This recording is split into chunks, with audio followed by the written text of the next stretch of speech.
Hello everybody and welcome back to another episode of Honkai Star Rail. Alright, so we are back with the story. We in the last episode found out that Noise. we hit the game over from Minecraft, you know? That that game over screen when you lose all your health points. So what happened in the last video is that we took an Orinox trial. However, we find out again that we got the as I said the game over screen from Minecraft when you lose all your health points. And now we are trying to find Thanatos to get our soul back and life too. So right now we are as Danhan. And another few things that we also encounter is that it seems that Anaxa is planning something to do at the next, like, not council, that's a council of others. It is, I don't know how to describe it. It's a debate or something like that. Something about democratics. I don't know. I know. But for me, it was not very appealing, to be honest. It was kind of boring. Like, you could have just mentioned it, skip all the jazz, and that's it. I mean, it was pretty interesting. The after effects, you know, like the aftermath. That was Anaxa finding out who were the Titans in their past. So he saw Narius or Nikador, he saw Calliope or Xerxes, strangely enough, and also like Castoris. Plus, it seems that they have also previous names before their divinity. He also saw the like Noise. the one that is holding the word. It seems that they were going to see that person or that titan, but they couldn't encounter it. So it seems that the titans also had like previous lives before their ascension to divinity, or maybe those are like what they traverse in their mortal forms. Like, we saw Nikador, we know what Nikador's formal or like mortal form is. It's Naios. It's weird that Xerxes doesn't know them. Like, if would have been with Anaxa, Castoris, or someone else, I don't know. I guess, why didn't we tell Anaxa about what happened in the past? How we were able to come back to go back to the past through memories and tell him about Nereus.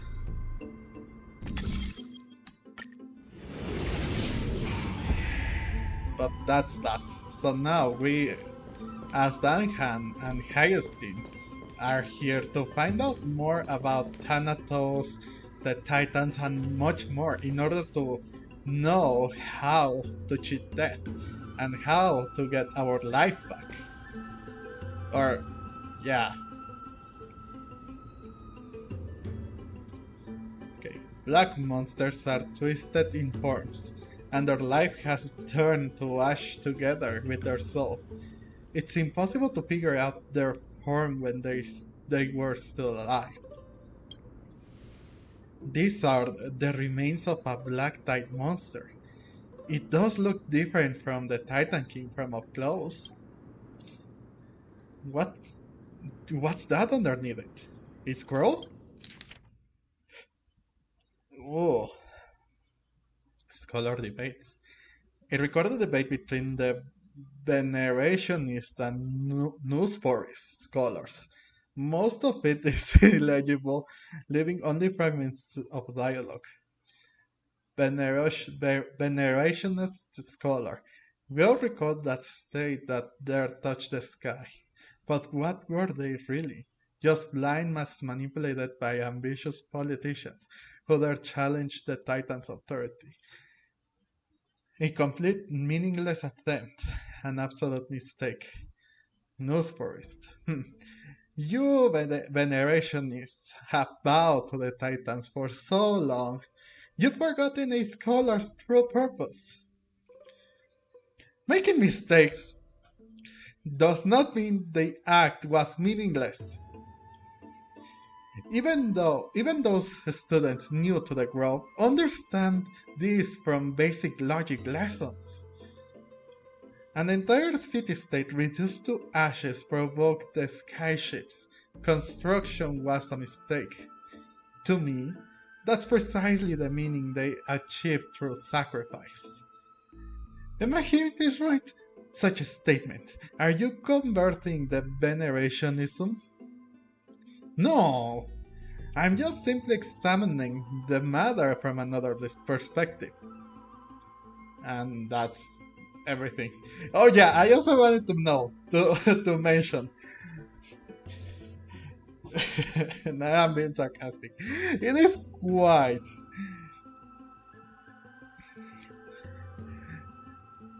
It was quite the innovation that they changed the black screen white words with white screen with black words. Yeah, nice idea, guys. Change the freaking like layer of the, or not layer, the format of the thing. It's not like it's not the same. No, it is widescreen with black words. Do you know the difference between the black screen and white words and the white screen with black words? And I know they sound pretty similar, but trust me, there is something behind this, huh? Quite an innovating step, if you ask me. As expected. The growth doesn't forbid discussions about the sky. It's a debate between two scholars about the skyships. Aglaya also made mention of the shapes when she interrogated us. A memory I'd rather forget. I'll hold on to this for now. With any luck, this journey won't leave us empty-handed. I agree. Whatever piece of information that you may have about the world is worth having. Even though it's it's just not that cool. Hyacine? Yeah, that's Hyacine, no? Who are you? Hmm. Let's see.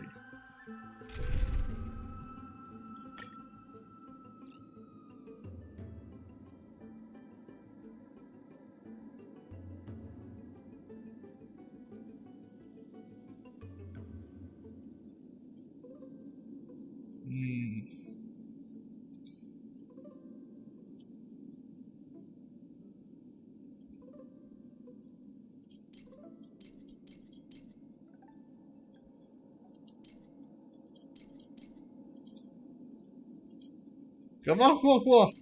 There we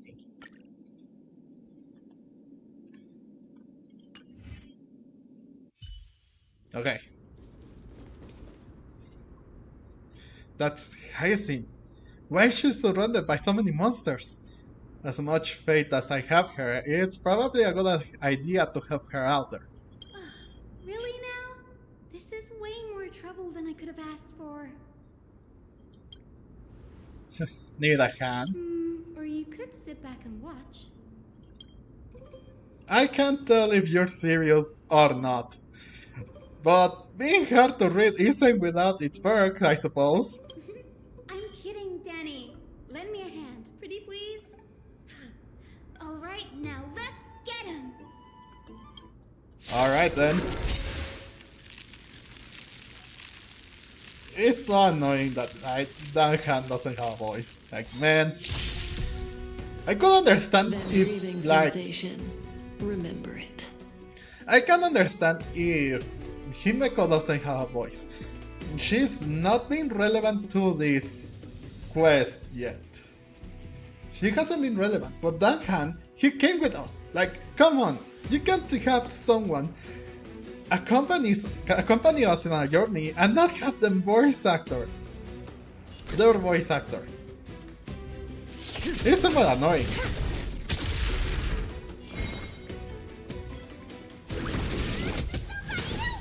Relax. Destiny's course has become again the ill-tidings manifest. Oh.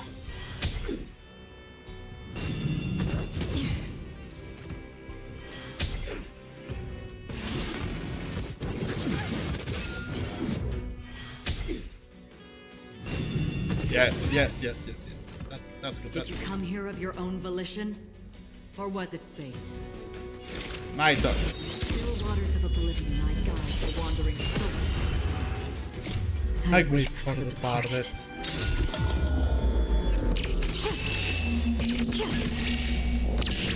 The spring. They too shall fall. There we go.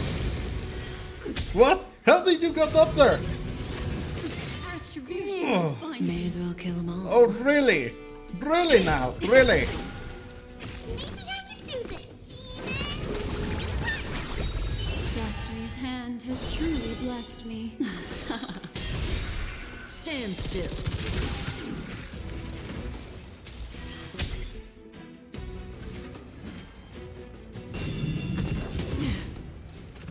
Another journey begins. Distant, fleeting as the dawn's dim, destined for oblivion. That breathing sensation. This won't take long.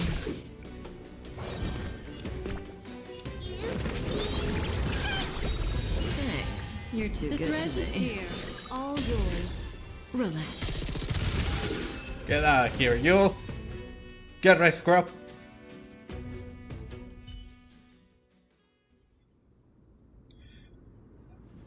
This place is practically in ruins. What happened?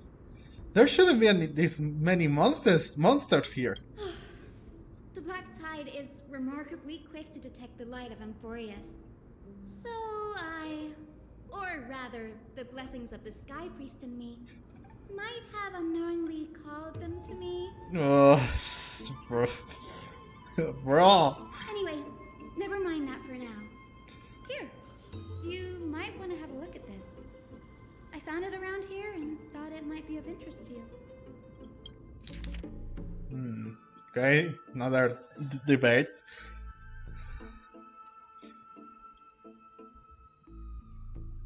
Euthyphro. Well then, enlighten me. What exactly do you mean by examining for another perspective? From another perspective. Wait, this must be Anaxa, right? Simple, you see. What we stand normally. The sky is above. When we stand on our heads, it's below our feet. I don't even want to know what kind of situation inspired you to make such sad theories. By the way, I have a student who loves to write satirical comedies and once wrote about a fool who could not figure out a question no matter what. As I said, there is no reasoning with you venerationists. You're like Dromoses, huge yet always gazing downward at the earth, while I want to be the wasp that stings the Dromas. What if that state tyrant's defeat simply proved that among all paths to Aquila, the skyship was the wrong one? Yep, it's Anaxa. We all know it. Anaxagoras. You impulse blasphemer. Make more words. You will eventually answer for your sacrilege. I doubt your students or that young teacher assistant girl have any idea what secret research you're truly conducting. Anaxagoras? He is the scholar who fuse himself with the curved flame of reason. This is new. I didn't know Professor Anaxa was researching the sky. He's never mentioned anything about it. So that's what his research is for. Finan said Anaxa might be opposed to the flame chase journey. Might is an understatement. Anaxa has never been one to venerate the gods, nor has he ever found it within himself to put any faith in the prophecy. People have come to think of him as a heretic, even in a place as liberal as the Grove. Yet, it is also this very blasphemer that Circe's favors. Fate sure works in mysterious ways. You bet it does. I picked up a scroll on my way here too. It looks like it may be related to the one you're holding. Oh, let me have a look. Oh. By the looks of them, these scrolls are records of two conversations that took place in the same setting, one after the other. Yep, it does seem that way. There's still much I don't know about the Grove. Do you mind if I ask you a few questions? Sure, go ahead. Okay, who are the The Verenationists? Grove of Epiphany is home to 7 schools of thought. While all 7 schools are founded on the ideologies of Thalesis, the first scholar, each is unique in its own way. Among them, the Venerationists revere and worship the Titans the most. As the sage of the Venerationists, Euthyphro has always been at loggerheads with Anaxa. If we were to place the 7 sages on the scales of Talanton, Anaxa and Euthyphro would be placed on opposite sides to achieve balance. A very illustrative explanation. Thank you. Why was it a mistake to build the skyships? Nearly everyone in Amphoreus has heard the story of the skyships by now. Aquila's stature is loftier than the heavens, and their divine retribution is merciless. That's why it's no use building giant skyfaring ships. Oh, but I do wonder if a supercharged mini Treaty cannon could slip past their watch. That was a joke, right? What is Anaxa's field of study? Newsporists primarily study the application of alchemy in soul repair. Everyone considers Anaxa a blasphemer, but that has never stopped him from sharing his ideas, no matter how taboo. If you must say that he's hiding something, then it's likely what lies beneath his eye patch.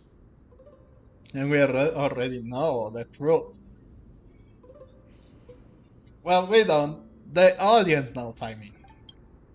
Okay, I don't have any more Anaxa questions. often says that every failure brings us one step closer to the truth. Perhaps, to him, the crash of the skyship carries a different interpretation. The firmament is not impenetrable. On the contrary, it was precisely because the skyship represented the first step toward breaking free from the shackles of the earth that it provoked the wrath of the Sky Titan and brought divine punishment upon itself. It's a shame that the majority of the Grove's research on Aquila was headed by the Venerationists, with sacrificial rituals making up a predominant part of their findings. Discourse about more esoteric subject matters in relation to Aquila dwindled even further after the skyship incident. So much so that even the scroll is completely new to me.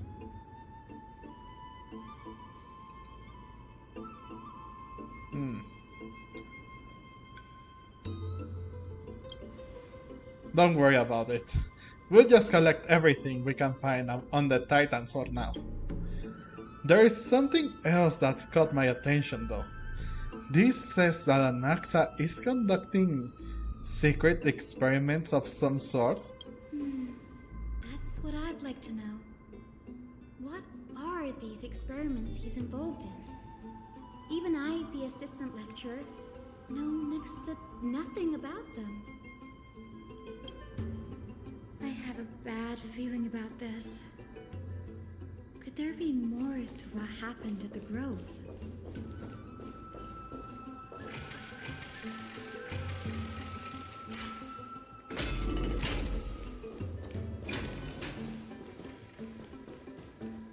I don't think that's what happened, but who knows? As I said, Anaxa is a complete mystery on itself. This is the Library of Philia, a place where the Grove stores its collection of tomes. Well, it was because of Castor's that she's wearing the purple, but Anaxa should have worn the purple, too. Should have also had purple because he's such a mysterious character in a way. Other than books written by the seven schools, you can also find philosophical texts, ballads, and religious writings from the Outlands here. Cities that desire to learn from the Grove were apparently expected to contribute knowledge of equal value to what they saw. We've had more than our fair share of hilarious episodes over the years. For instance, it's said that the Erythrocheramists once borrowed a manuscript from a certain author, but ended up returning a copy instead of the original.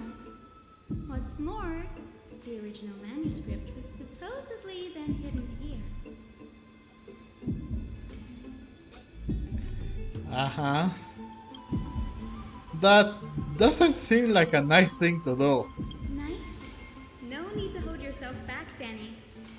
You can just tell it like it is. Their behavior was no different from bandits. Well, if you don't mind, did the Grove ever rob Castrum Kremnos? Whew, you've got me there.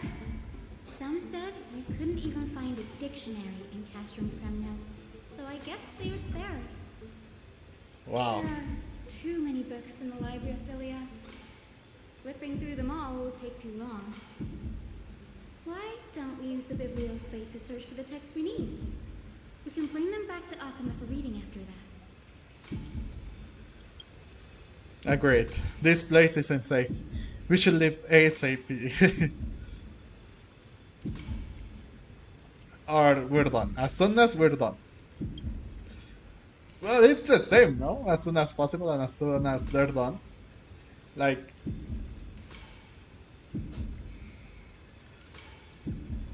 Yeah, it's kind of the same. You only want to leave as sooner rather than later. There are still several more scrolls strewn all over the place. I'll gather them while you pull up those texts. This way, nothing will be overlooked. Yeah, good. Well, it is a good thing that we also brought Tanhan because he has like a whole bot on his freaking room. It's like some kind of nerd, maybe? Which is good. It's handy. Or more like very organized.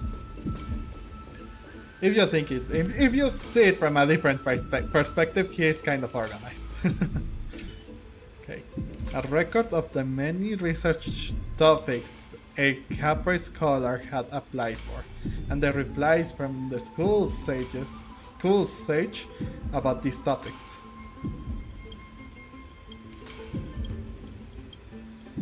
Impressive tenacity. Hopefully it helped him survive the Black Tide.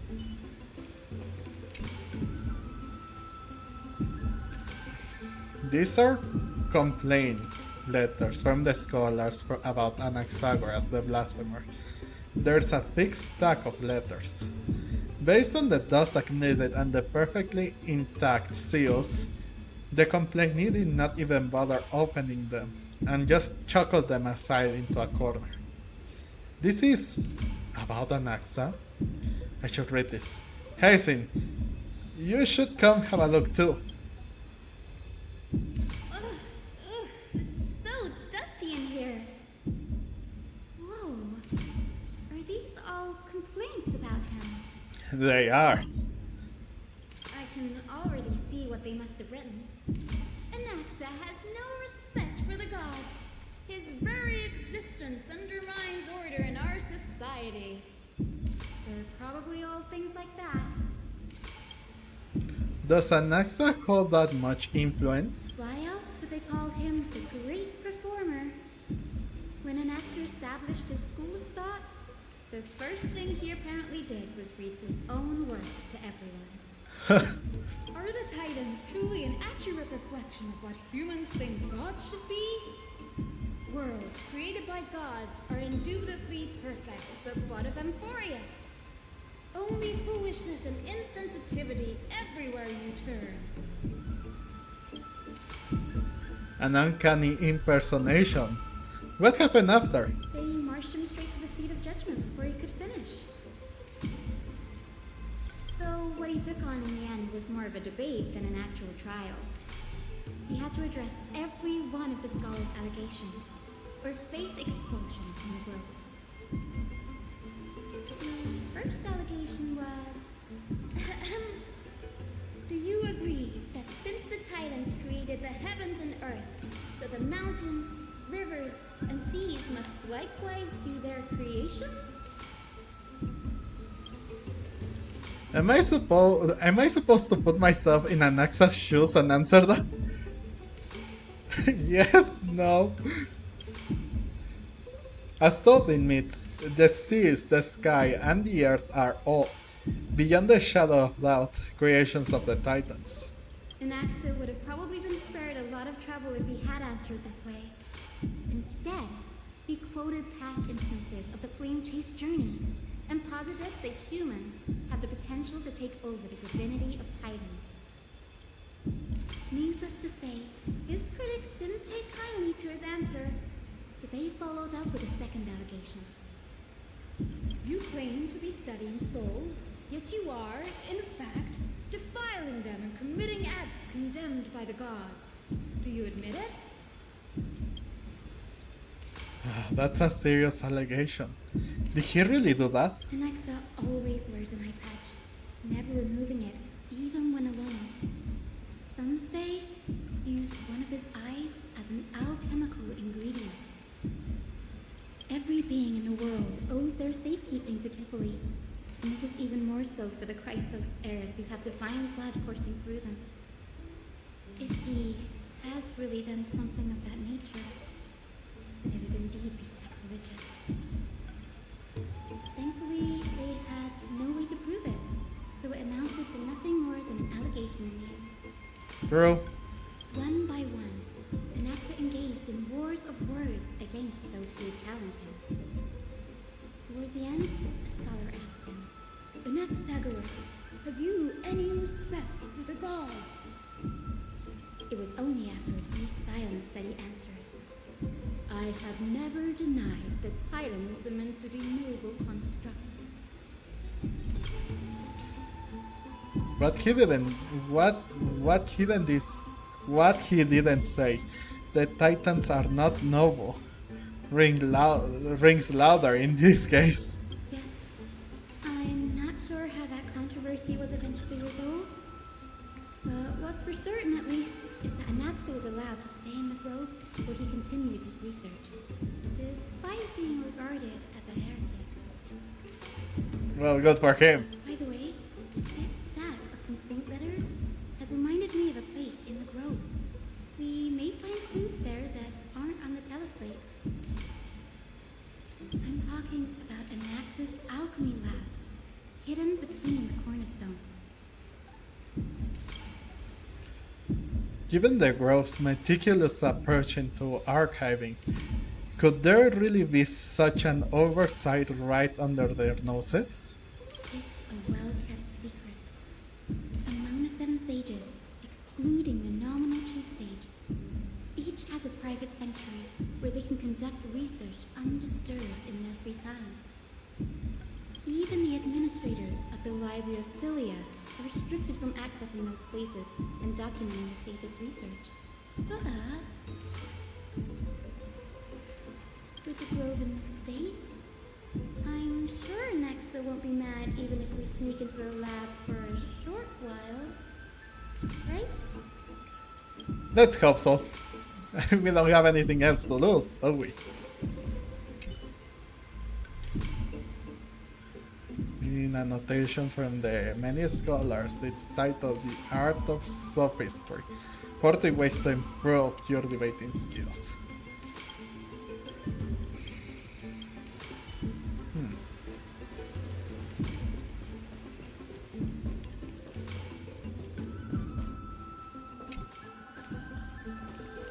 Got it! Come on!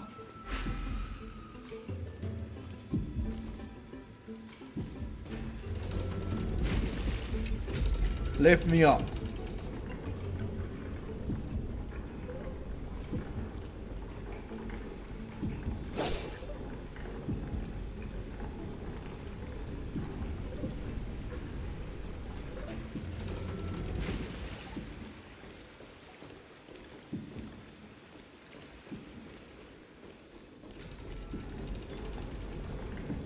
Hang on, hang on.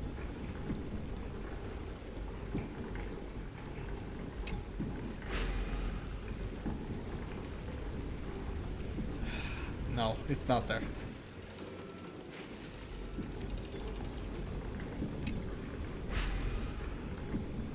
No. Maybe this one?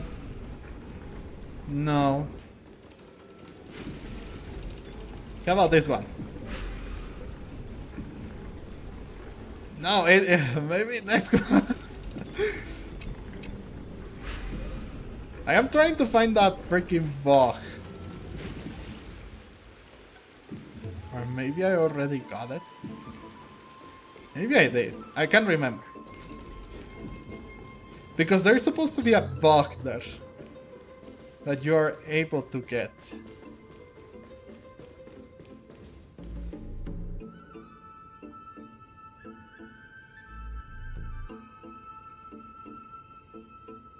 This is the place, but where is everything? Materials for alchemical experiments, matrix diagrams, and even the seal to the lab. They're all gone. Weird. Yeah, what? What could have destroyed it?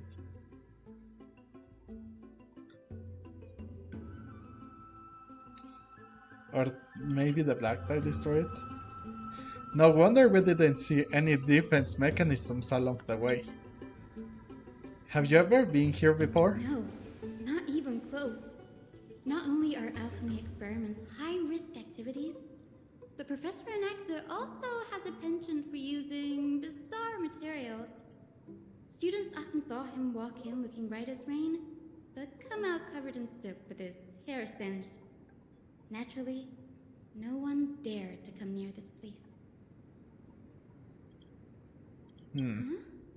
That bookshelf over there seems to be the only thing still intact.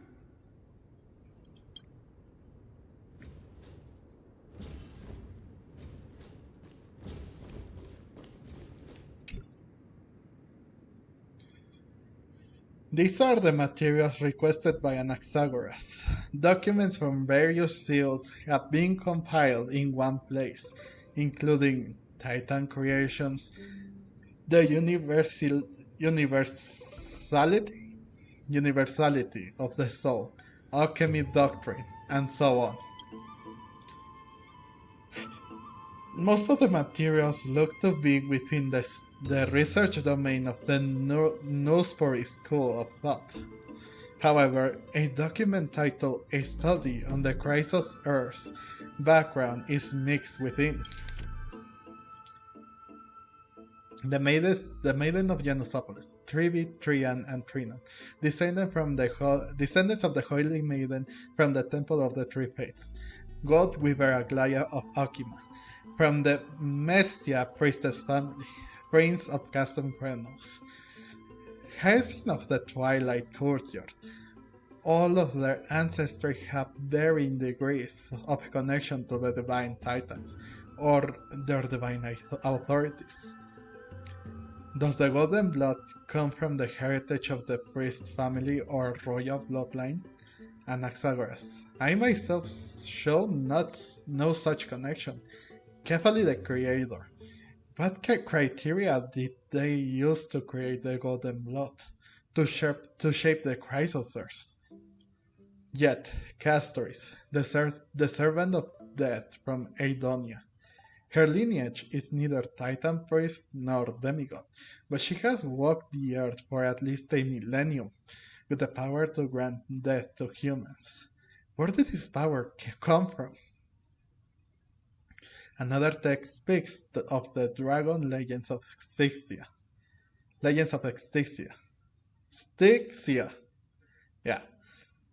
The alchemical extraction of soul ripped from dragon corpses is intriguing. Dragons appear to be the Titan's creation. Perhaps there's a way to reverse the process, using alchemy to refuse human souls with Titan creations, increasing the purity and divinity of golden blood toward the absolute. This theory must be tested, experiments to be arranged. What's going on? Anaxa is conducting research on our friends in Alchema and me? This journal contains several intriguing points. First, the creation of titans. From the abyss of fate to Castrum Kremnos. I've seen many a titan creation during my time in Amphoreus.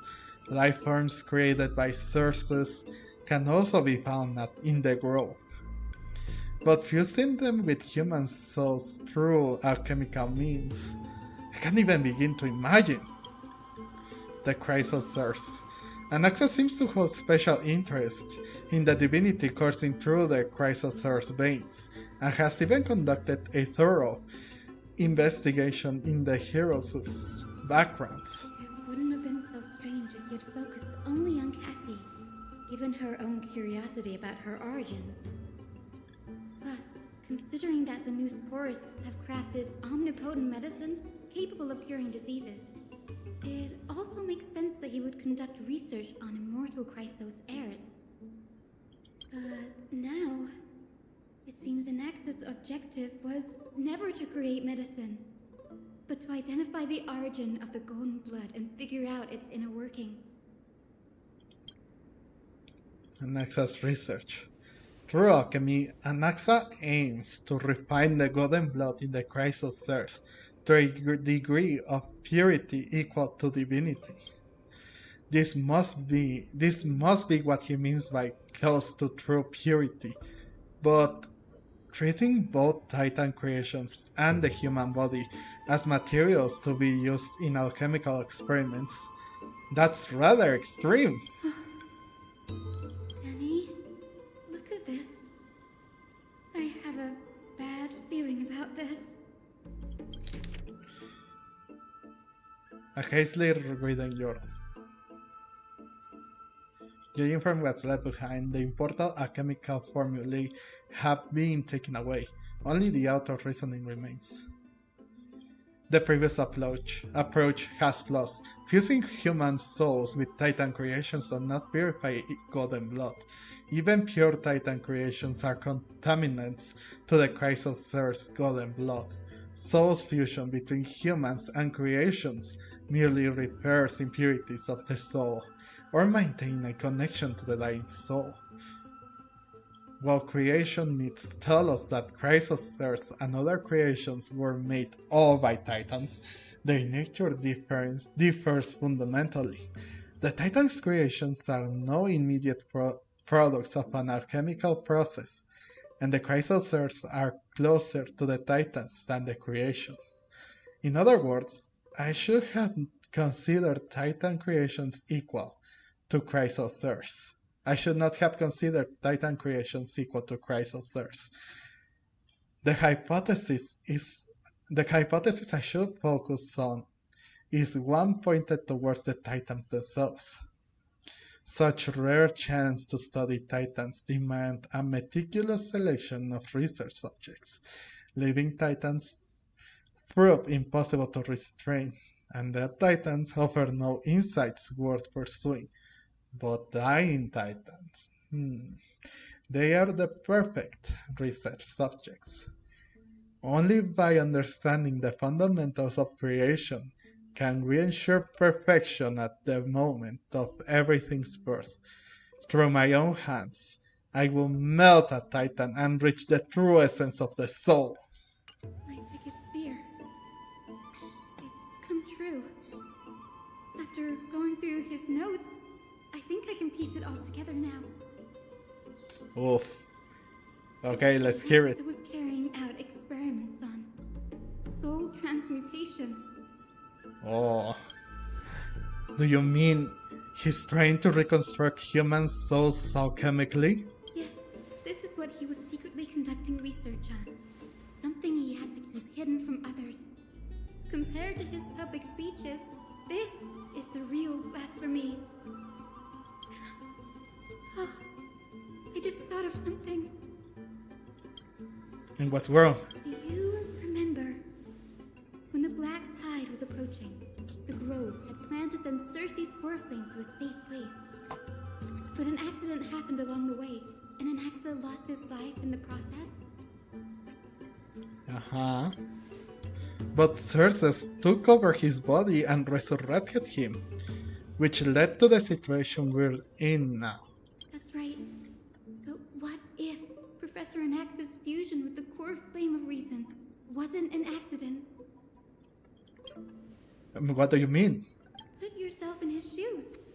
Knowing that the black tide was closing in and your time was running out, what would you have done? Oh, tough question. I'd put my theories to the test, no matter the cost. Exactly. When the black tide came, the true reason Anaxa headed to the luminary throne was to transmute and fuse himself with the Titan's core flame. Did he succeed? Well, is it not obvious, Duncan? No. Judging from how he reacted after the event, the results came as a surprise. Maybe he failed to consider the possibility that Circe would make a similar decision. Perhaps. The manuscripts detailing all the alchemical formulae have been taken away. His research is still ongoing. Could he have taken them for other purposes? Like, what? There's only one Titan left in the world now. No. No way. To conceive an entity of perfection, one must first understand the principles of creation. If Anaxa is in Okima now, then that means... He's after Kefali. And yeah.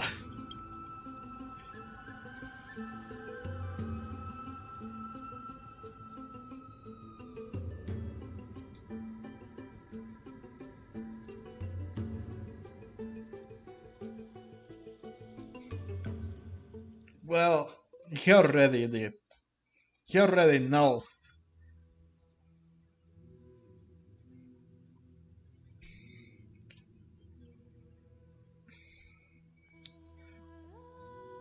And then what? Sir, this sky above us, it's not real, is it? Of course not.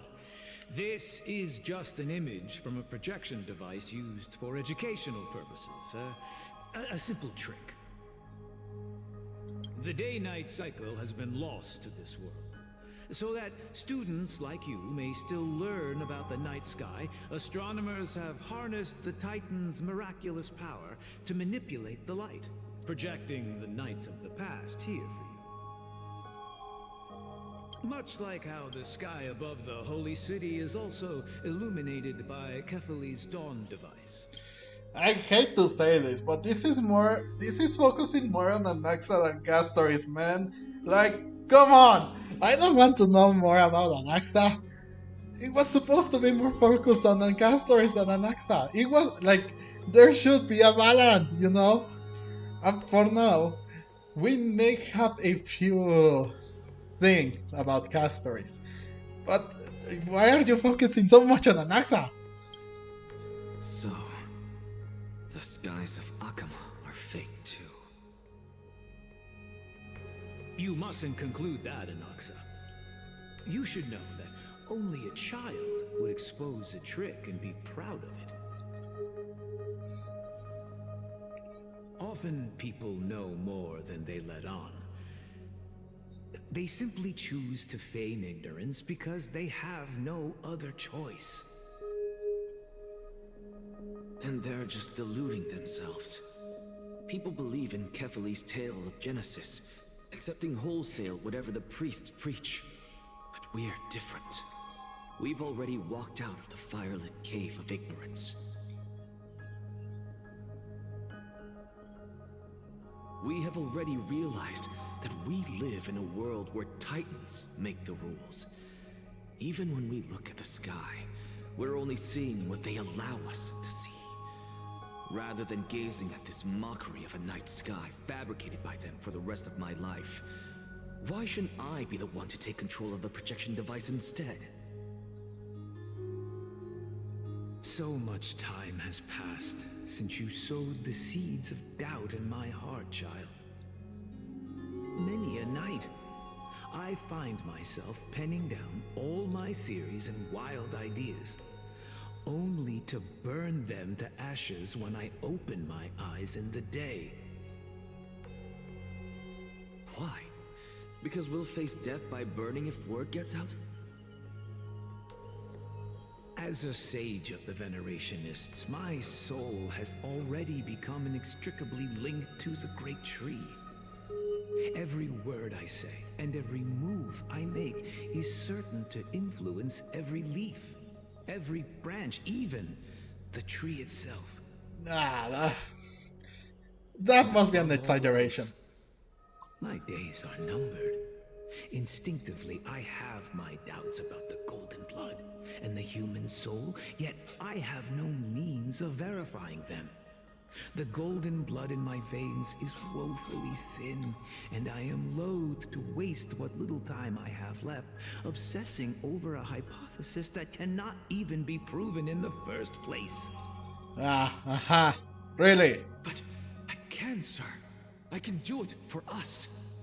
The time is right. Give me all that I need, and I shall accomplish this grand feat on your behalf.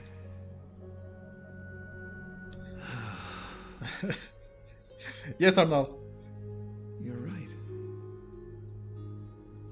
I shall do just that. In the next meeting of the sages, I will spare no efforts fighting for the rights you deserve. Go. Establish your own school of thought. Find out what we are. Become the one who conquers the ultimate truths of the world.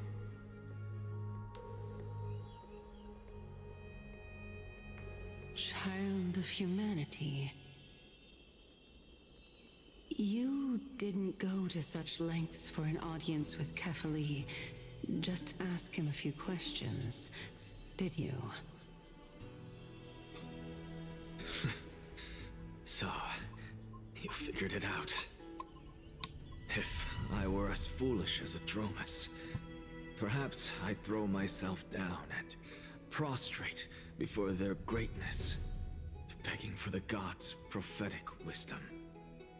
Well, sorry to disappoint, but I'm no Dromus. Alas, I am a human, standing tall on 2 feet, possessing both intellect and pride. Before such power, does it make any difference whether you're a human or a Dromus? It does. I'm sure you're familiar with the story of the Styxians. When the raging waves threatened to swallow them, they didn't just give up and become sitting ducks. No. They constructed a dam that kept the roaring tide at bay, chaining down the mad Fagusa. They call me a blasphemer, Xerxes. But that doesn't mean I deny the existence of gods. It's just...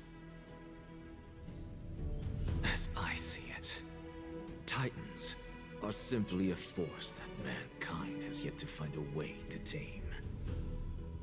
Oh? If power that rivals the Titans is what you crave, why not conform to the prophecy and brave the trial? Why stop at harnessing the power of the Titans when I can do so much more? The source of life is what I wish to grasp, to understand what makes up the soul, and to learn what we really are. Thanks to you, I've had the chance to personally verify, in more ways than one, that the soul indeed ceases to exist in death.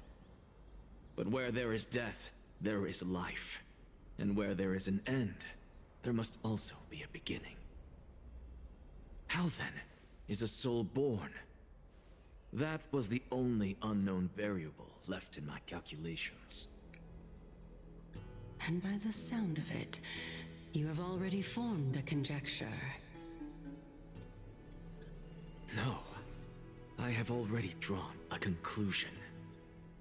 In my journey unto death just now, I finally saw the answer with my own eyes. Professor Anaxa, Cast I'm stories? here. Her life hangs by a thread. I must ask you to refrain from taking any unnecessary steps. Of course. I'll bring this to a conclusive end, and give you the answer you so desire. However, in accordance with the principle of equivalent exchange, I must also demand from you what I need.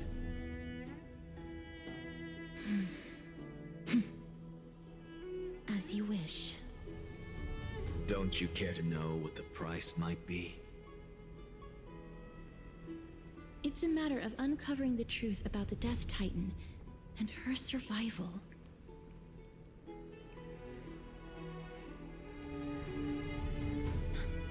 This may be the only time I can ever save someone's life.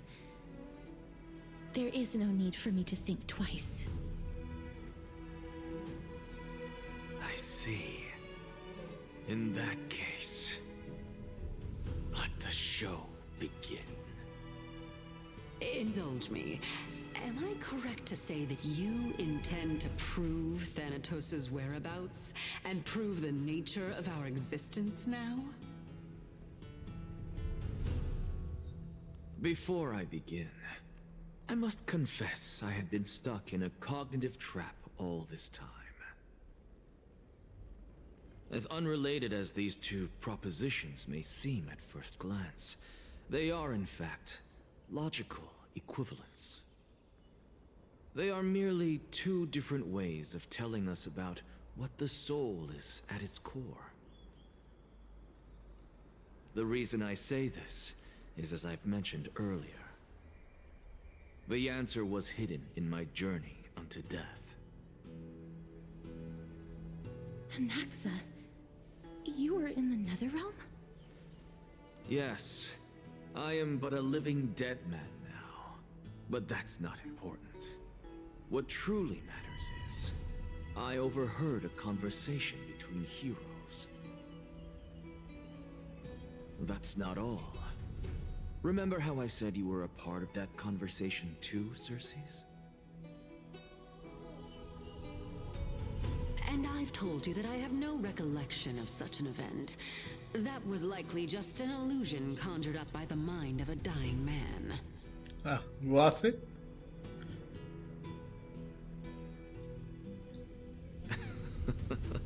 Of course you would remember. Because that wasn't you.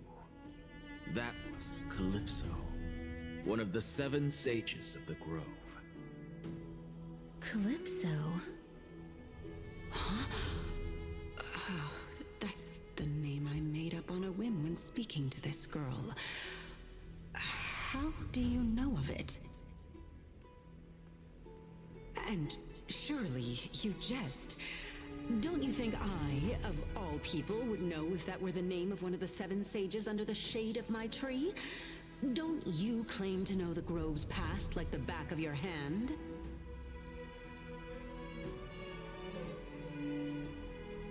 It seems you've lost even the memories seared into your soul. Use your head, Circes. Since all of this took place in the realm of the dead, it stands to reason their likenesses are of souls from the past. The living cannot step foot into that world, so who could they be? Think about Calypso. Why does she share your likeness, yet you have no idea who she is? The answer is evident, is it not? Those fallen heroes are the mortal incarnations of the Titans before their ascensions to godhood. The gods aren't master creators born out of thin air, and they are no different from humans, because they all evolved from one. Wow. It's like Pokemon, huh?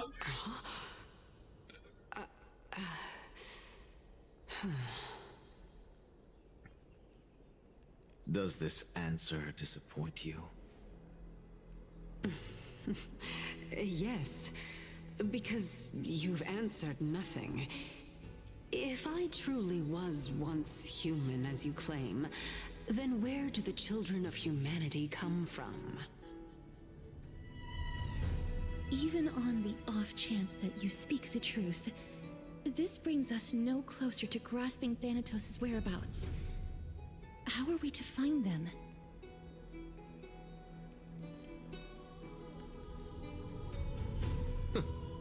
I knew you would say that. But it matters not. I know what I'm doing. Actually, why don't we have this supreme being standing before us tell us everything? You can revive a Titan? Humans cannot return from the dead. Neither can gods. But all we need to do is look at this from a different perspective, and the problem will resolve itself. The solution is simple. Just like what you did to me. If I'm reborn as Kefali, I can rebuild the world and all within it as they once did. Simple, is it not? Is it that simple, man? Is it really that simple?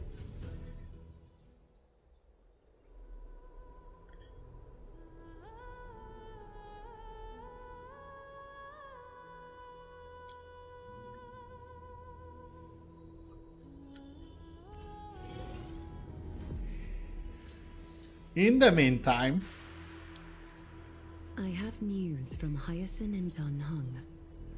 Anaxa might be trying to do something with Kefali's divine body. Kefali? But what could Anaxa want? Is the Council of Elders going to sit around and let such a sacrilegious act unfold? maybe.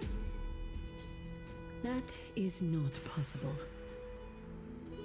He is indeed the great performer, capable of fooling anyone and everyone with his tricks.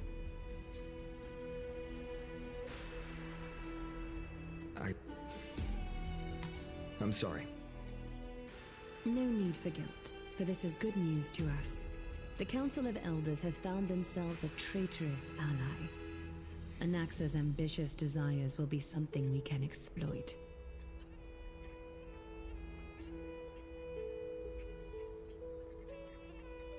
What we should be doing now is to keep our eyes peeled for whichever trickery Kynus is up to, and react accordingly to thwart her plans.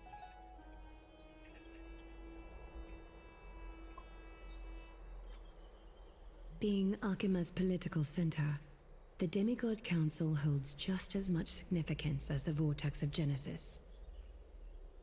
Someday, After my duty is over, this site will take the place of the battlefield where you hunt gods. Become the next challenge you are to overcome.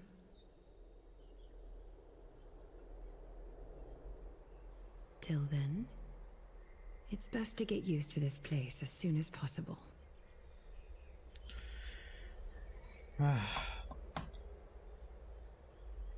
We will be waiting here for the good news. For your good news.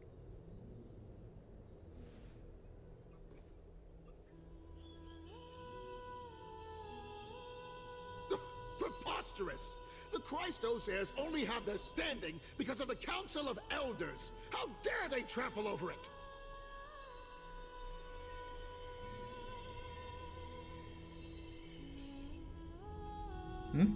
Whoa.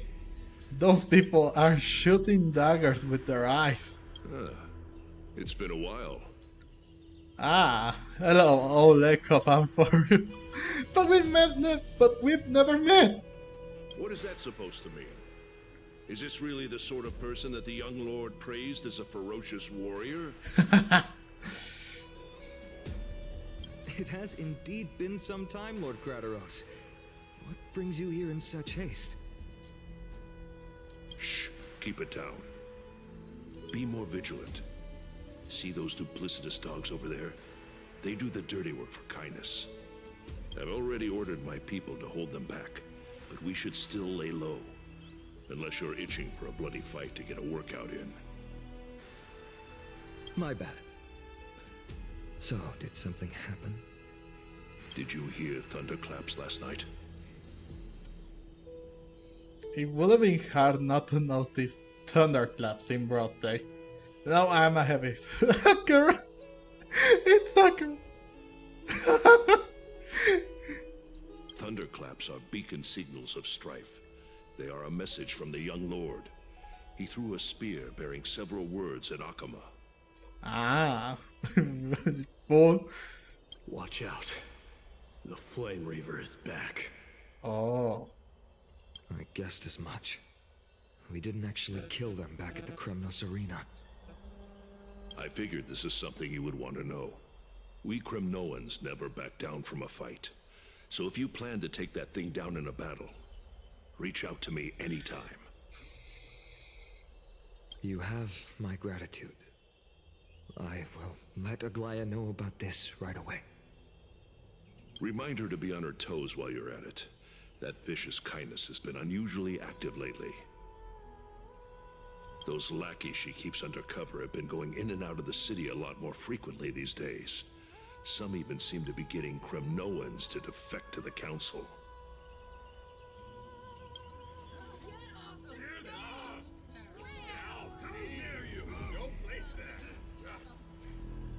That's her. Looks like you can see it for yourself. We should get back. Thank you for the intel, Lord Crateros.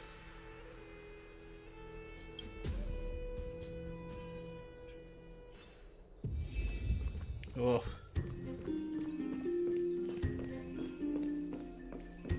Buy carefully into Lantern above, as the Theoros I have observed. Virtuous citizens of Akama, fine Vides, Elysiae, and the Outlander are heading toward us. Aglaya, what happened here? Yeah, I'm itching to know. I know about the poisonous fangs of that king snake through the golden threads. In the past, I would be confident about keeping her in check, but I admit I am now unable to do so.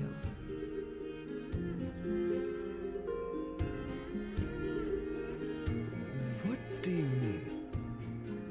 It is no longer about eloquence or arguments. I have been a demigod for far too long that I hardly have any humanity left. Before I realized it, I have become no different from these hypocrites, no longer capable of relating to the people.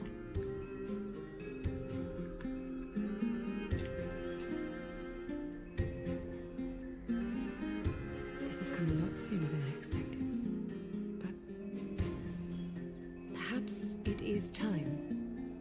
I need you to step up, Finan, in order for me to retreat behind the scenes. Yes, this is my duty, but... It is far easier for the Council of Elders to fool many than just fool one person. Their so-called more support is no more than a ruse to distribute power using words instead of lances.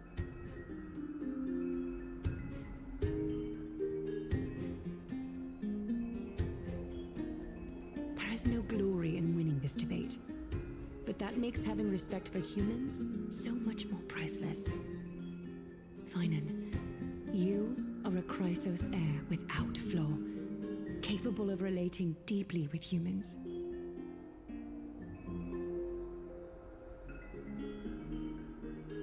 I appreciate what you've taught me, Adlaya. I hope we'll live up to your expectations and win this debate. No, are we having another debate like the ones before?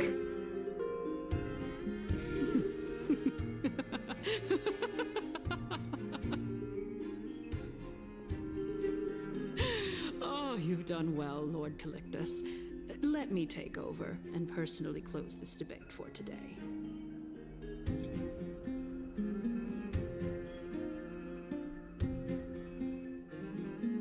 Dearest counselors, let it be known that I sorely miss the blissful times portrayed in lyrical poems. Back then, Amphoreus was home to nearly 1,000 cities, each with their own local faith, while gods walked the earth and shared close bonds with humans.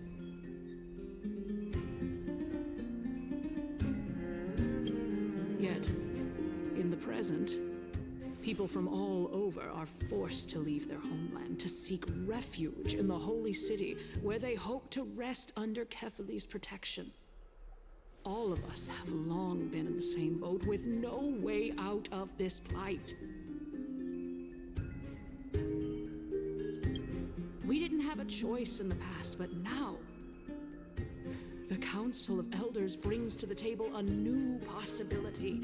All I have left is one question for you. Would you rather strive toward the unheard of Era Nova, or return to the prosperous Era Chrysia of our past? Make your choice. Now, which of the two would lead mortals to an ideal future?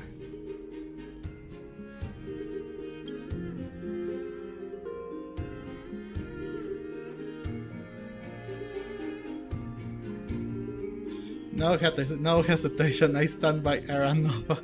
If it's possible to bring back... Is it? If it's possible to bring Era Chrysia back.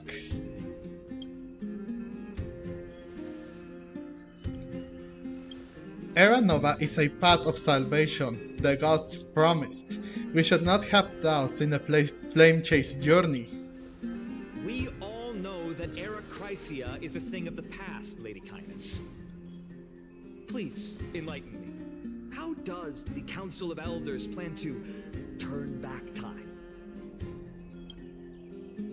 Let the three Titans of Calamity be born, and Era Chrysia is nevermore. But bring demise to those Titans, and Era Chrysia will descend upon us again.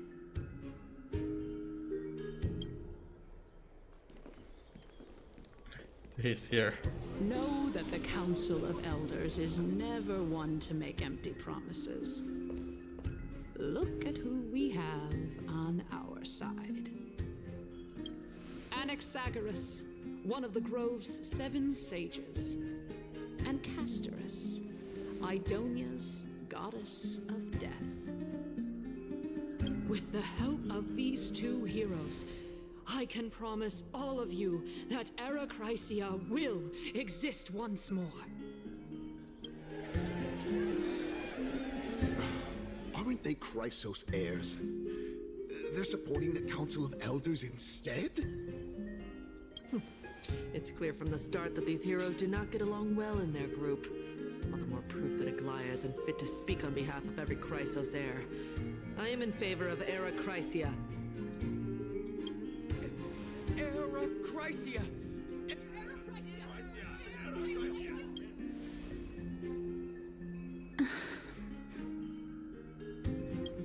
Castorus? Why are you standing over there? You finally arrived, Anaxa. So have you, Gaz. Don't worry, Aglaya. Well, I know that you have many queries. Could you continue to converse like how the citizens normally do? Tell me, dear citizens, if we successfully retrieve and return Thanatos' core flame without anyone passing the Death Titan's trial, what would happen next? The answer is simple.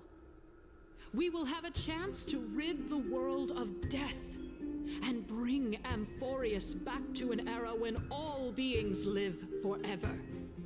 We'll usher in a new future that will be entirely different from the flame chase journey.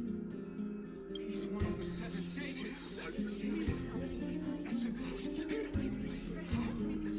Your proposal is much too idealistic. As long as the Black Tide still exists, how can we go back to the old days? Yeah.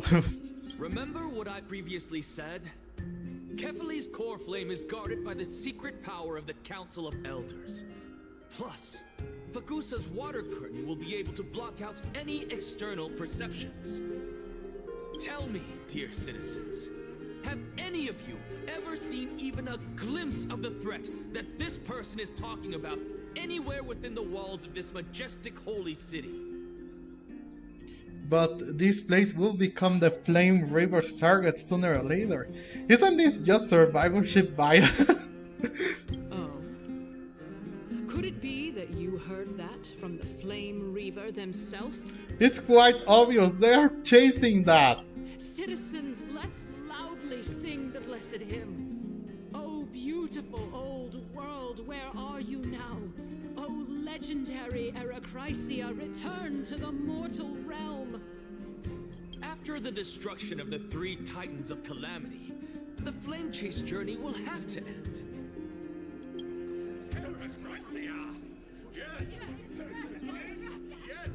This is bad. The masses are now totally riled up. Anaxa, pray tell. Everything that you've mentioned hinges on the premise that we can find Thanatos' existence, right? Thank you, Lady Aglaya, for still caring about this city. However, dear citizens, we are truly fortunate and blessed. For Castorus, Idonia's goddess of death, will surely find Thanatos under my guidance. What? With that, I solemnly promise that the core flame Lady Castorus brings back will be personally managed by the Council of Elders. Thereafter, if we are able to garner the support of all of you at the Citizens' Assembly, we shall spare no effort in ensuring that the Erechrysia will return to our world once again.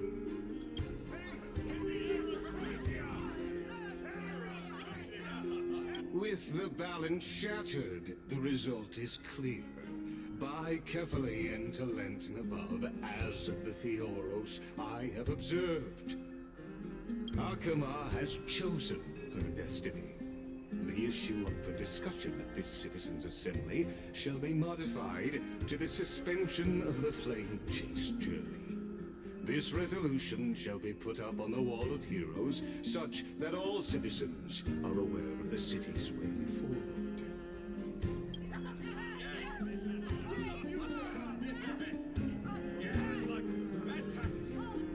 Aglaya, dear Aglaya, what has caused your heart to soften? You also don't seem to be as quick-witted as before.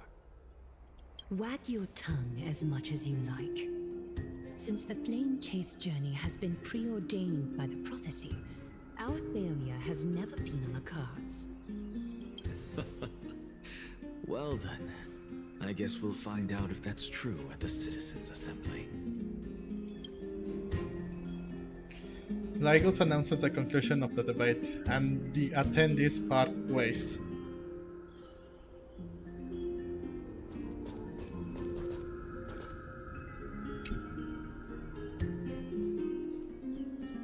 Well, it seems that when I sent you to look for Anaxa, I unintentionally facilitated your partnership with him instead. My apologies, everyone. I know that you have many questions to ask me. I will answer them to the best of my knowledge. In that case, please tell us as much as you can. What happened when you went to look for Anaxa? In actuality, he showed me a past that was both long and heavy.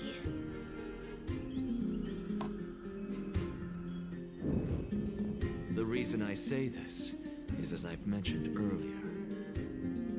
The answer was hidden in my journey unto death. Anaxa, you were in the Netherrealm? Yes, I am but a living dead man now, but that's not important. What truly matters is, I overheard a conversation between heroes. We already know that.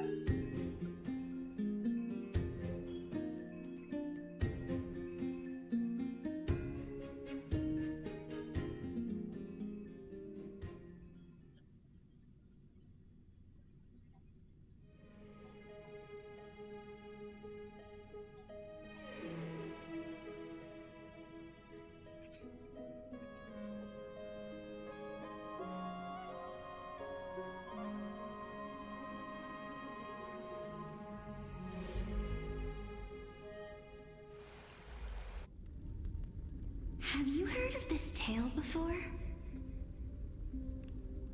A tale about the ocean god's treasured pearl, our hometown.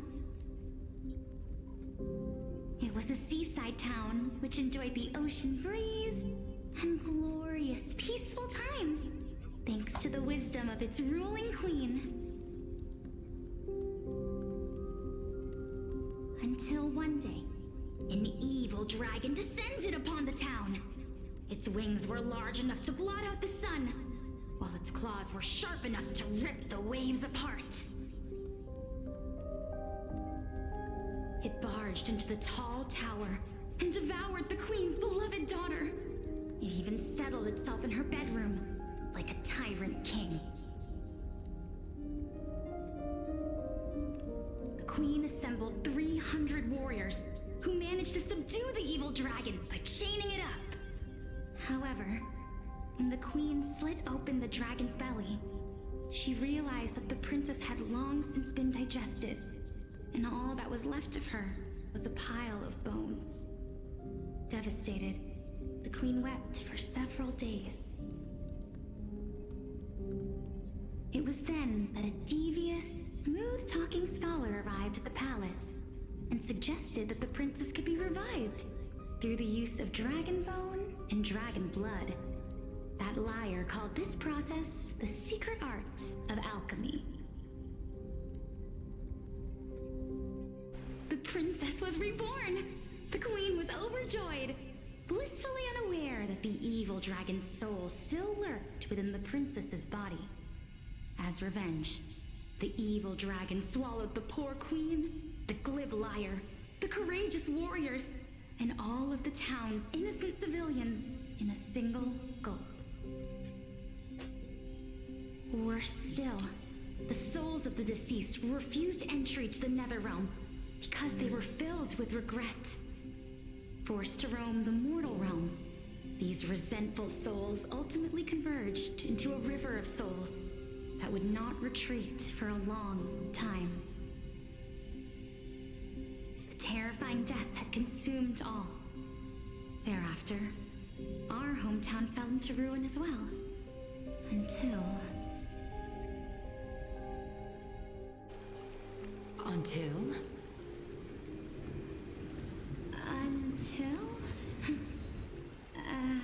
Actually, I don't know what happened next either. Bro. Oh my. It seems that you still like to whet people's appetites even after all this time, Pelixia. So, according to your story, this is how I used to look? It's practically a mirror image. And yet, what exactly is this? A miracle that I created with alchemy. As for what it is and how I was able to accomplish it, I'll keep the answers to myself for now.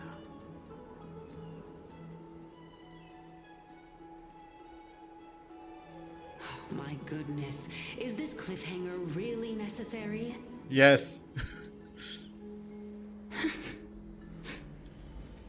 Quiet, Titan. Continue to enjoy this splendid play, and the truth will naturally reveal itself. Dragon, huh? I've heard this legend before. In that case, what do you think of it?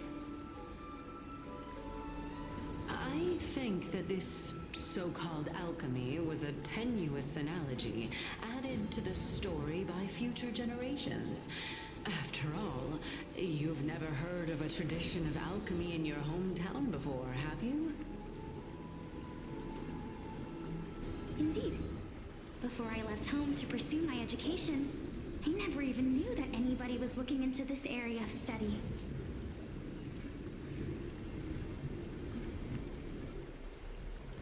Therefore, we can just treat this tale as a fable told to young children. A fable, you say? If so, what moral is it trying to impart to the kids? I guess it might be the concept of equivalent exchange? Oh? I thought the moral might be closer to something like honor the dead.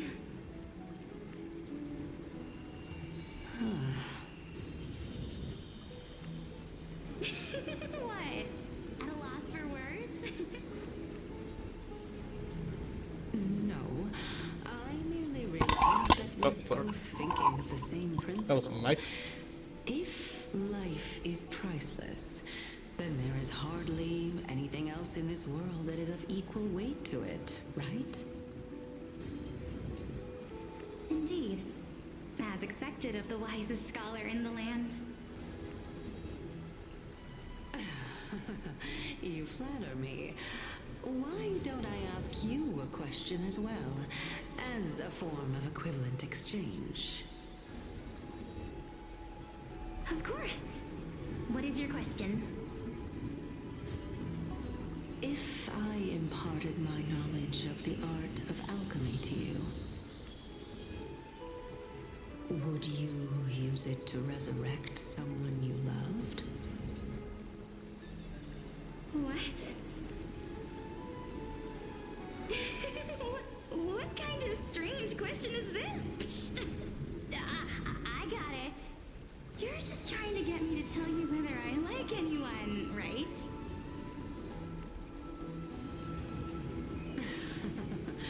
Let's just leave it at that. That was rude of me. Yes, I would. Oh? Death is inevitable.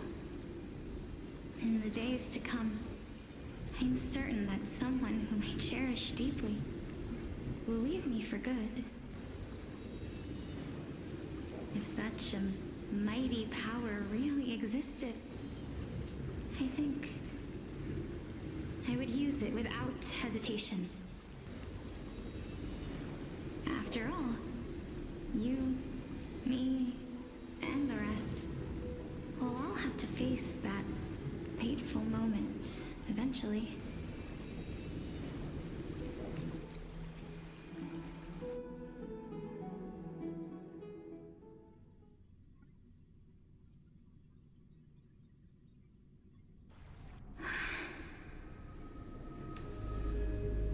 My time is finally here. However, perhaps because of my firm belief in the immeasurable value of life, I am unable to complete the trial. You shall wither, and through that, the dead will sprout again from the remains and be reborn with the dead flame. It is a pity that fate is such a cruel mistress.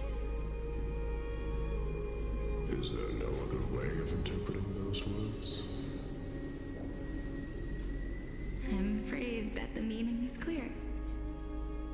Between my sister and me, one must pay the price. Our trial can only be completed when the one chosen sacrifices her life.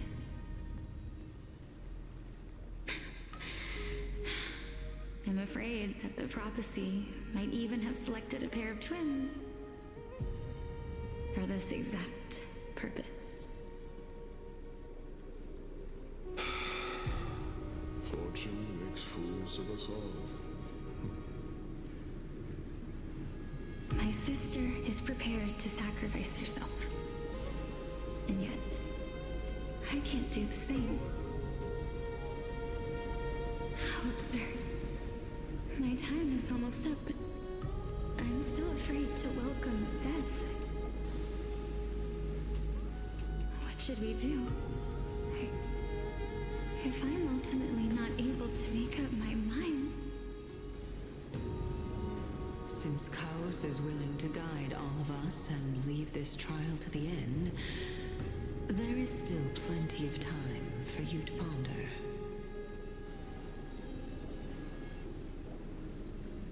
That's right. Don't allow the fog of an uncertain future to cloud your mind. Trial, prophecy, the topics that they're discussing seem familiar. But these three people must not have left their names in the epics. Otherwise, I would have some recollection of this.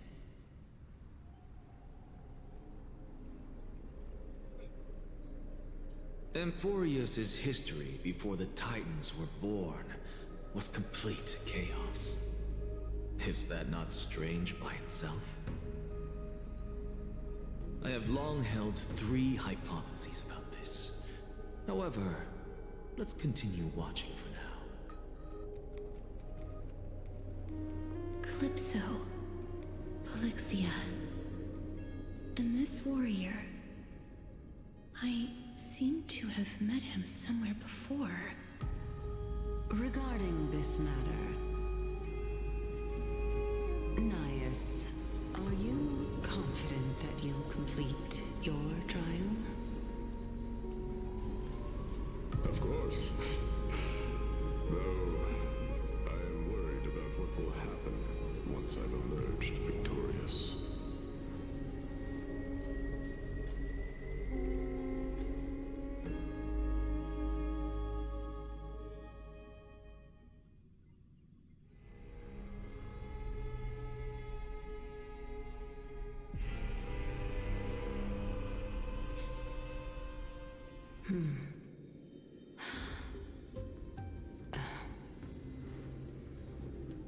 Looks like you have made up your mind.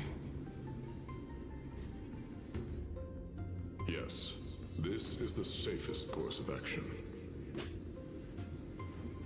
Completely separating courage, honor, tenacity, sacrifice, and reason. You really know how to make things difficult.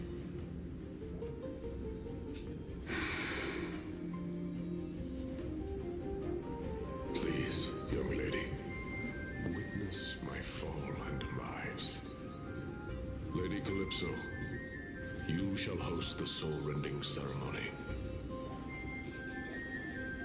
I do not understand. Why would you dare to sacrifice yourself for a future that you won't get to witness? Because this is our destiny. The power that resides within me is so intense that I will one day be engulfed by it.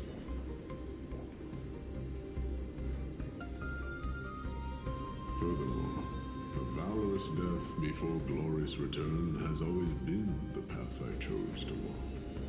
A journey I began long ago. If your sister or cows were in my position, I believe they would make the same choice as well.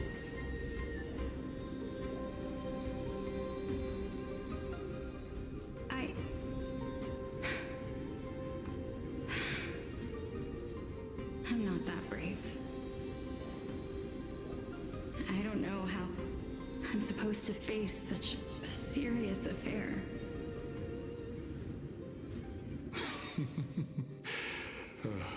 Despite being Death's chosen one, it seems you still don't know how to face it.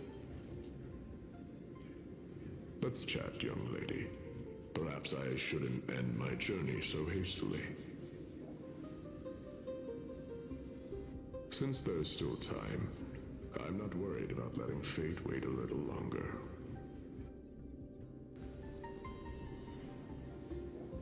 Of course. This warrior is Lord Hyacine. Wait, didn't you hear that before? Of Nikador's divinity, he entrusted his life to us and allowed humankind to end his madness.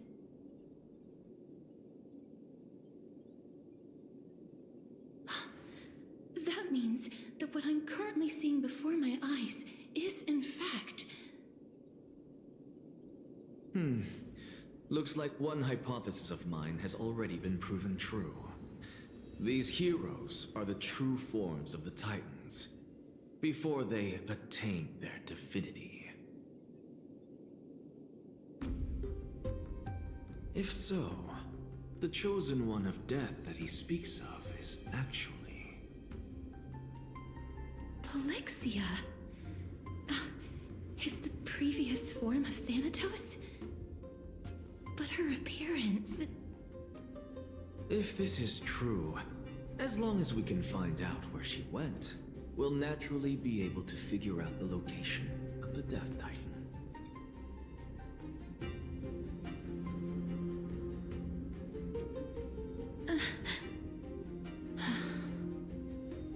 But before that, we first need to witness what ultimately happened to Lord Hyacine.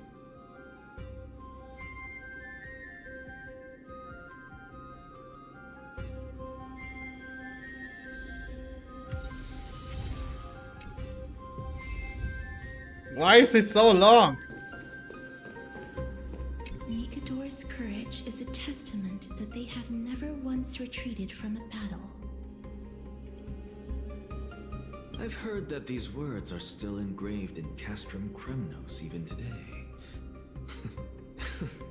It didn't occur to me that they were actually part of an alchemical formula.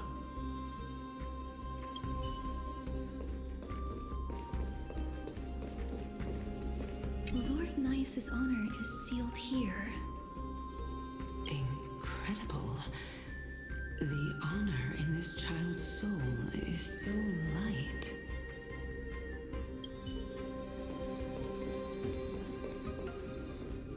I believe that his tenacity is sealed within this statue. Before we fought Nikador, we also released it from the stone statue.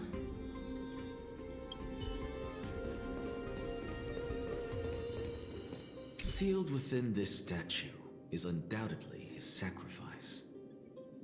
They used their own body as our city walls, keeping out and protecting us from the pervasive spread of madness. They are acutely aware that if the end times were to arrive, there would be nothing left in this world to conquer.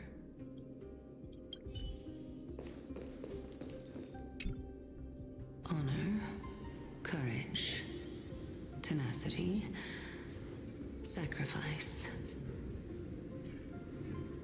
And finally, the only thing that remains is reason. Cheer up, young lady. There is no need to shed tears over a glorious death.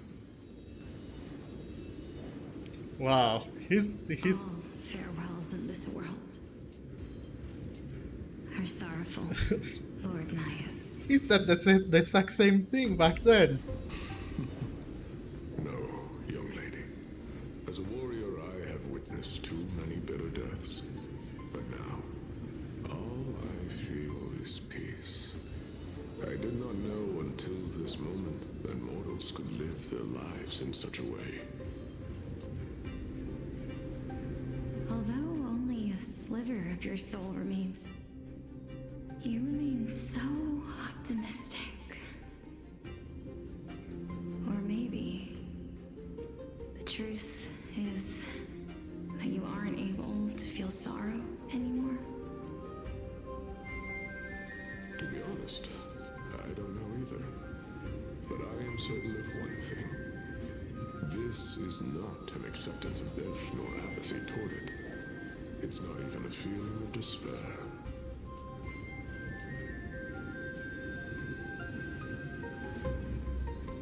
I am just enjoying what remains of my life to the fullest. I hate that Nikador had this normal NPC look. Like, they couldn't even spare to give him, like, a different type of body. It doesn't look... It does look different because of the helmet, but if you remove the helmet, it will look just exactly as the same as a freaking NPC. Enjoying? Indeed. Along this journey that we've taken together, not only have I changed the world, I myself have also changed in the process.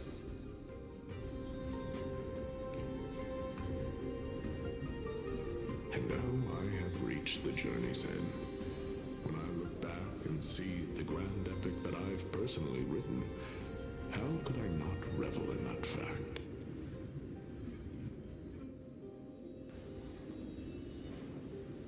But when you depart the mortal realm,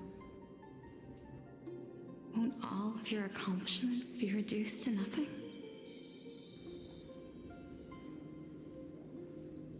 Separation and death are two sides of the same coin.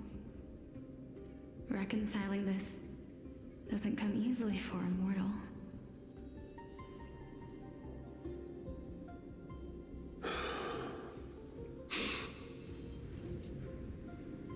Finally, let me recount to you a story of mine, young lady. The first time I returned from the battlefield, I felt extremely hollow. The calamity had devoured everybody on the battlefield but me. When I returned to the city alone, the citizens held a banquet for me that was far from pleasant. I felt as though I was still on the battlefield, and the person who had returned was nothing but an empty shell.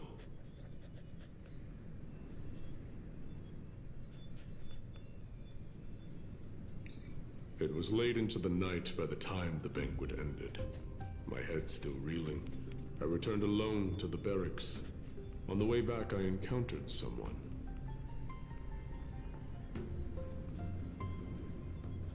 It was a crazed scholar looking at the night sky and muttering to himself by the side of the road. Although I tripped over him and fell, I wasn't angry in the slightest. And maybe because I saw myself in him, I inexplicably asked him a question. Do you think that it'd be better if we just died on the roadside like a couple of stray dogs?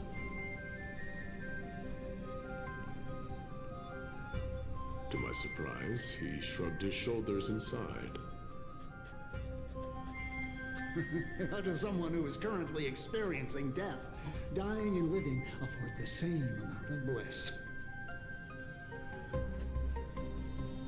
Now please go away and don't block my starlight. Are you trying to say that there is no difference between living and dying? For they are both journeys that lead toward death? That's exactly what life is, and death is, but a scale to measure how valuable the journey was. Journeys and epics are only glorious and magnificent because all things eventually fade to dust. Therefore, young lady, don't detest your fate. Instead, willingly and respectfully embrace it. The embodiment of strife telling me about the majesty of the world.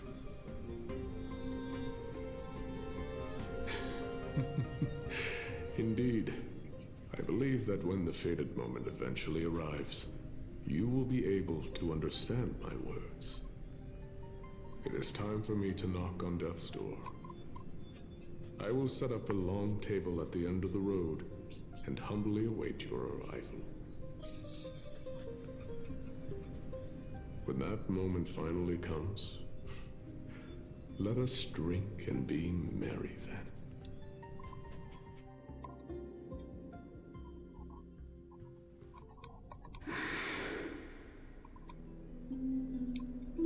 I knew this day would eventually come.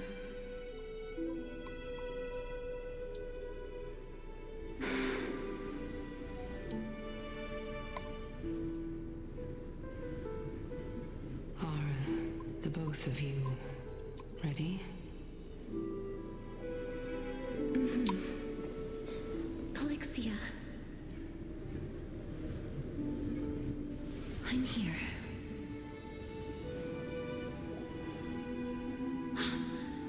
What? This...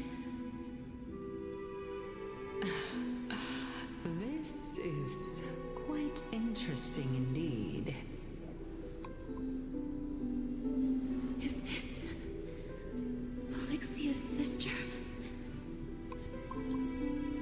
Is it... me? Now, it's time for us to fulfill our promises.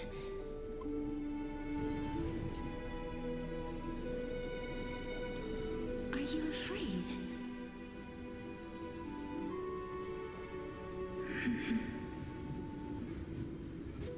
What are you afraid of? That I won't be able to do it.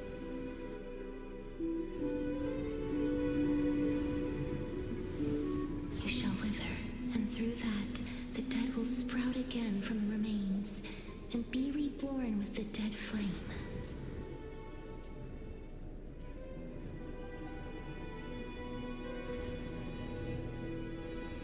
As foretold in the prophecy, and according to our vows, once it all ends, we must face our fated moment head on.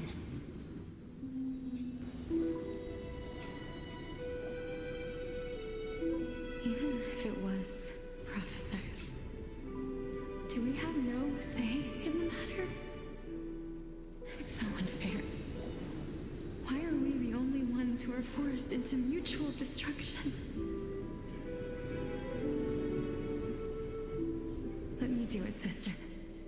Let me be death's sacrifice. I was never long for this world anyway. But you're different.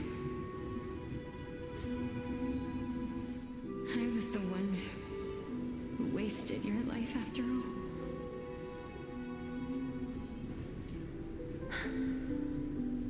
You're wrong, Polixia.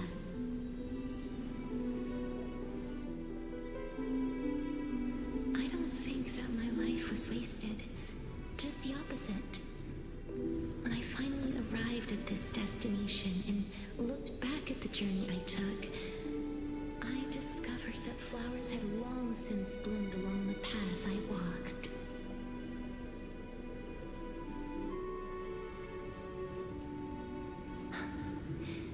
It was you who sowed the seeds for this sea of flowers. One that is more beautiful than the promised land at the end of the world.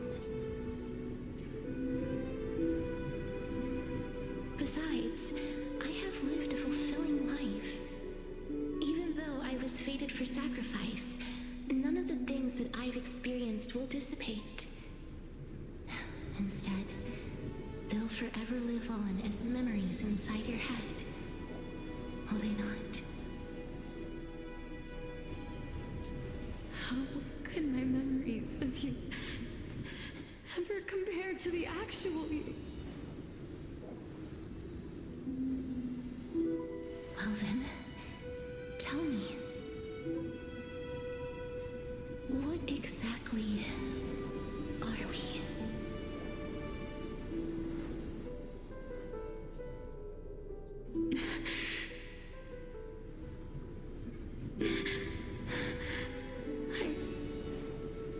I don't know. I don't know either. But regardless of what the answer is, regardless of how we're shaped by others, or even by this world,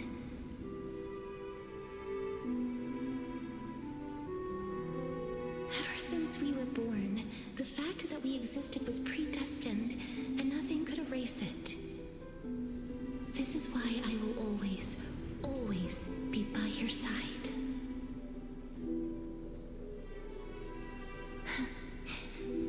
We're twins, after all.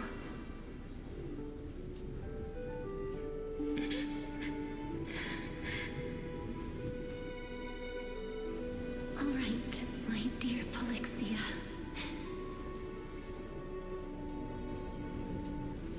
It's time to extract my heart and light the flame of death. After that, use it to plant the first bud in the prophesied new world.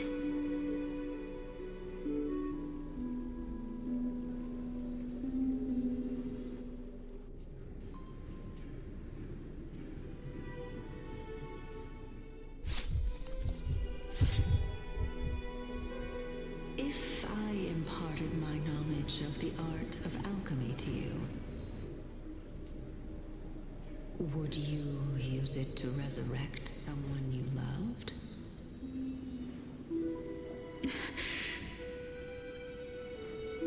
Death is inevitable. In the days to come, I am certain that someone whom I cherish deeply will leave me for good.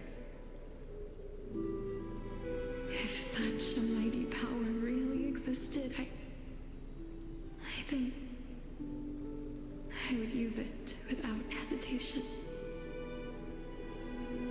Even now, my answer remains the same. This is why, sister, I promise you,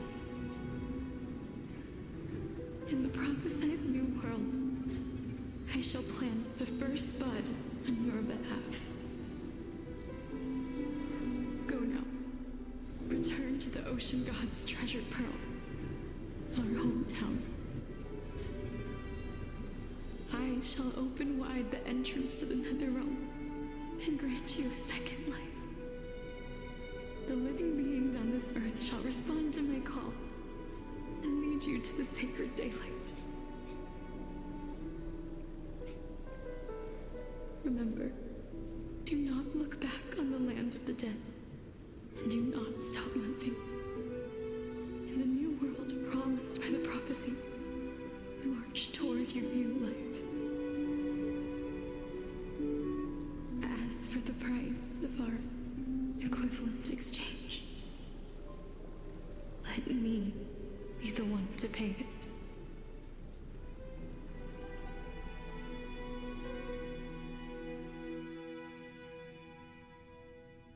Everybody, we've come to the end. Unfortunately, I am not compatible with the Supreme Being, so I was unable to completely fuse their soul into my own body. However, being able to glean all this from them is exciting enough. I'm certain of this now. Before the Titans that we are well acquainted with were born, a group of heroes roamed the land. These heroes followed a prophecy and took possession of divine authorities one by one, until they eventually became the pantheon of the New World. Just like the flame chase journey of today, Amphoreus' history is cyclical in nature. Huh. What a startling revelation. This means that the demigods, who bear the core flames, will also become the new titans at the world's end, thereby shaping a new world? I believe that this is the truth behind the Era Nova as mentioned in the prophecy.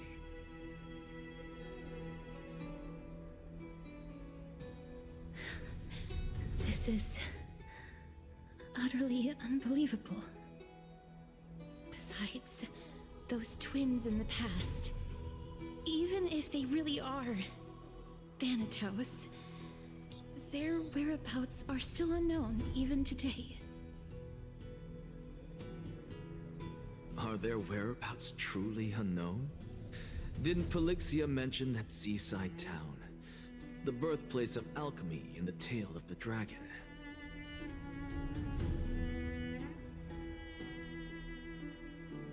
In our world, there exists a city which perfectly matches that description. Styxia. But the people there worship Vagusa and bear no relation to Thanatos. I've also never been to that place, as in the time of Idonia, it had long turned into underwater ruins.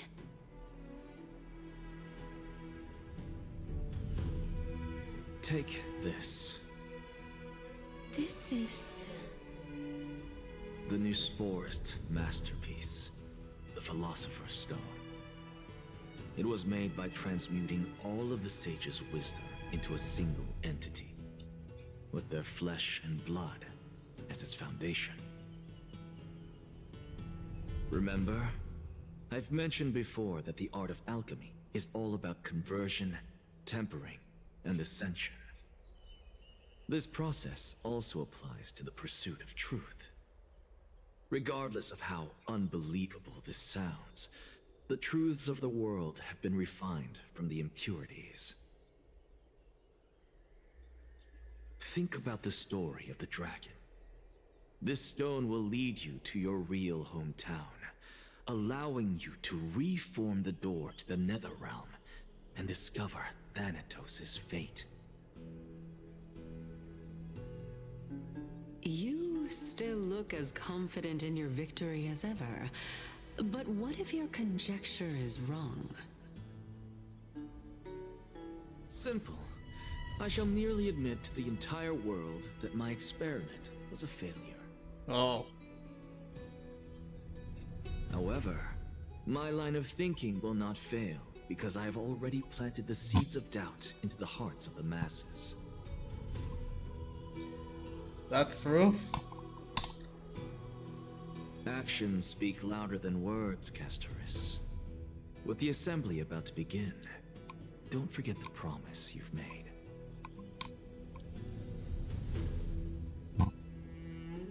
I've already searched for so long. I'm willing to try one more time. While we converse, her life is also slowly slipping away.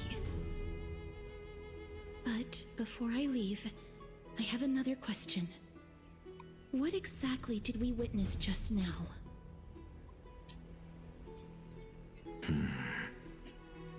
That was the world imprinted in Kefali's soul. If we are to prove its existence, you must take the final step. Go. Do not disappoint me. I understand.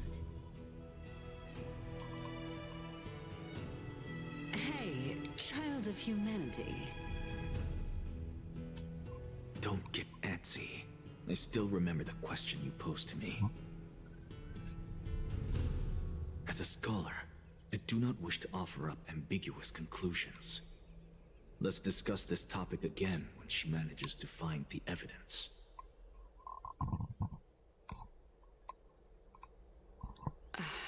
I merely wanted to ask, was that stone transmuted from your heart? If so, rebirth is no longer an option for you. Why not? When I was a child, I lost someone dear to me. When I was a teenager, I lost my faith. A while back, although you saved my life, I also lost my soul in the process. Now I'm merely forsaking my body. What's the big deal? Why are you always finding ways to die? Isn't it good to be alive? This is but a necessary sacrifice on my path to transform into the purest of them all.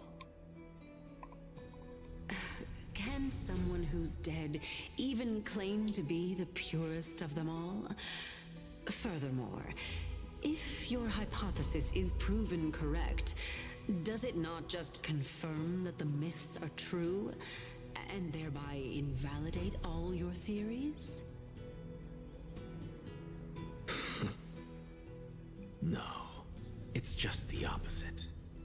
If my hypothesis is correct, it means that I can actually ascend to godhood and reshape this absurd world that you all have created.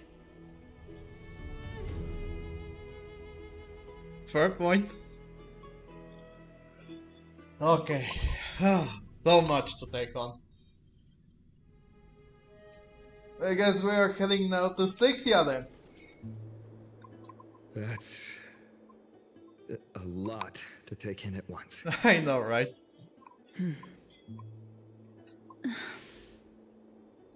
Lady Aglaia, please, let me explain. Go on. You know that the core flame of death has always been the greatest unknown regarding the Era Nova, which is why both you and Kindness desire to gain the power to control that core flame in the approaching Citizens' Assembly.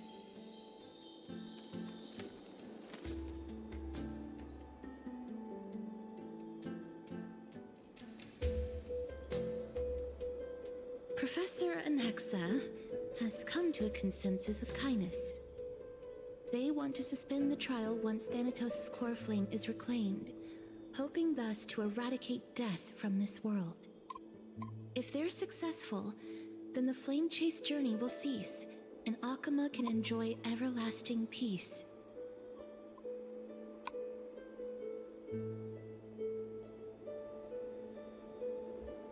But I know this runs counter to your wishes. So long as we do not usher in Era Nova, the Black Tide will never be eradicated. Even with Lord Mighty on the front line, and the Black Tide not posing an immediate risk, the danger nevertheless remains.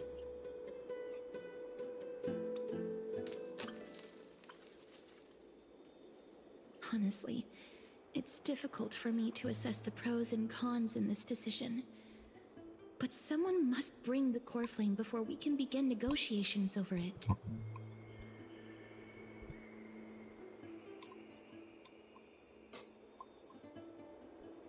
The Titan could be very near.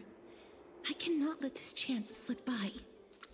Besides, someone has to make this trip to bring back Mrs. Soul.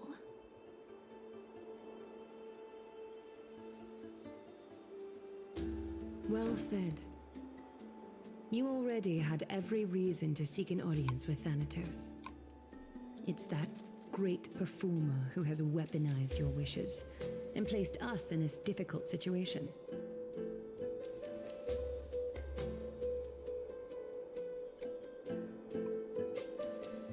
A world without death.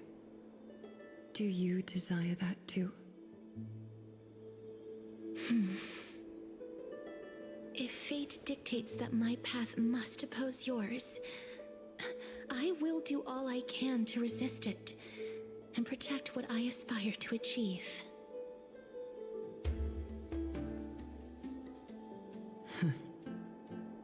Lord Mighty showed me that without taking the first step, all talk of what follows is moot. I see you've changed. Unsure of what to say, but offers my have mercy, Aglaya. Stay your threats!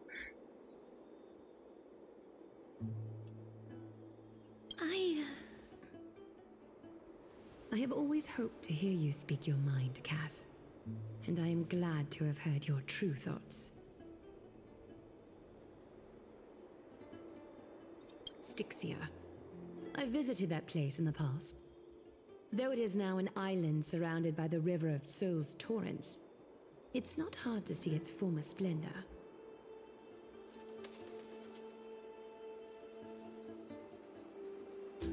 Go. I will not stand in your way. As for you, you are someone who has cheated death. I believe you have more than enough reason to make the trip with Castras and meet the god of death himself. Castras, I too look forward to your journey. I wonder what kinds of new interpretations your completed story will bring to the Flame Chase journey.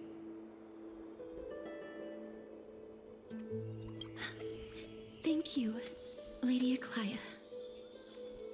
I hate to put a damper on this heartwarming moment, but if Styxia is now an island surrounded by the river of Souls torrents, then how do we find the way in? Lady Treby is probably...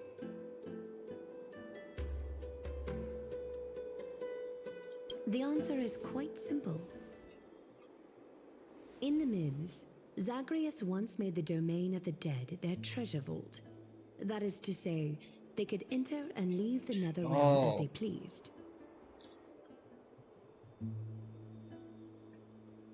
And if they could do that, then it follows that the demigod who inherited their divinity must be capable of the same. I'll see you at Marmorial Palace at Action Hour tomorrow. Cypher shall be your guide to finding that ancient city. The tumultuous day finally comes to an end. Everyone disperses, each lost in their thoughts. Then Han isn't back yet, huh?